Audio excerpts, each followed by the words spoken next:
Bonjour ami des livres, j'espère que tu vas bien, que tu as la pêche. Dans cette vidéo, je vais te parler d'un challenge. Oui, un challenge. Je vais te faire part de ma propre expérience de l'édition, qui est, bon, certes courte, mais qui risque de te faire déchanter. Alors, pourquoi ai-je prononcé le terme challenge ?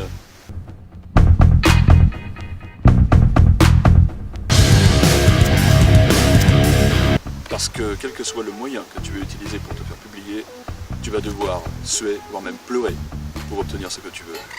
Tu crois que j'exagère ? Point du tout. Ce sera prêt à payer. Rien n'est facile dans la vie, et en particulier la publication d'un livre. De mon côté, comment je fais ? C'est très simple en fait. J'ai voulu sur deux grands tableaux. Le premier, ce que j'appelle l'édition classique. Autrement dit, c'est les maisons d'édition à qui j'envoie mon manuscrit de science-fiction. Là encore, j'ai quelques petits points à te rappeler. En soin de ton manuscrit, prends bien le temps de choisir tes éditeurs. Autrement dit, est-ce que ton roman rentre dans leur ligne éditoriale ? Prends bien le temps de regarder tout ça, parce que ça limite le risque d'échec. Alors, il faut savoir que les maisons d'édition peuvent refuser un manuscrit, même s'il est bon. Par contrainte de temps, parce qu'il y a trop de manuscrits à gérer, parce que le titre n'est pas vendeur. Les causes peuvent être diverses. Il est temps que je te parle de l'auto-édition. C'est quoi ça ? Comme le terme l'indique, ça signifie que l'auteur s'édite lui-même. Attention cependant à ne pas confondre avec l'édition à compte d'auteur, qui est justement le piège dans lequel il ne faut pas tomber. Je vais te raconter une petite histoire à ce propos. Je me rappelle avoir reçu une lettre d'un éditeur, enfin soi-disant, qui disait qu'il était très intéressé par mon projet, qui avait, encore soi-disant, un sacré potentiel. Je vais te lire la fin, parce que c'est là le plus drôle. Pour la publication de votre livre, le montant de participation est de 3 553 €. Vous pouvez régler cette somme en une seule fois ou en 4 échéances. Ouais, c'est généreux. En 4 échéances correspondantes aux étapes de la publication. Un étalement mensuel est également possible. 10 mensualités au maximum dans ce cas. Tout ça pour te dire que ces personnes ne sont pas des éditeurs, mais des imprimeurs.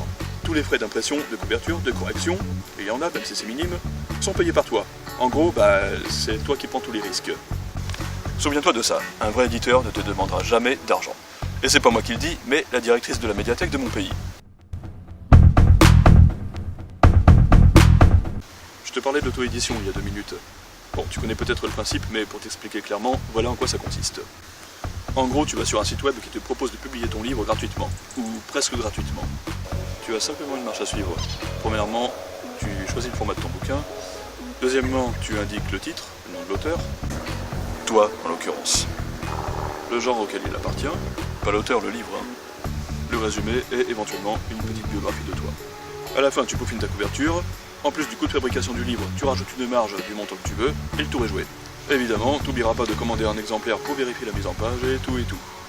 Avant de te quitter, je peux te donner des exemples de plateformes. T'as The Book Edition, Lulu.com, qu'est-ce que t'as d'autre ? Kobo Writing Life, c'est la plateforme de Kobo by Fnac, c'est-à-dire l'application pour les livres numériques, enfin, entre autres en tout cas. Ce sont les 3 que j'ai essayés, mais il y en a bien d'autres, dont je pourrais peut-être te parler dans de prochaines vidéos, si ça te fait plaisir.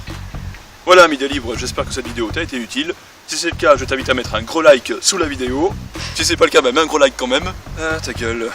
Je t'invite aussi à la partager sur tes réseaux sociaux favoris. Et te dis à très bientôt pour un prochain conseil d'écriture. Ciao!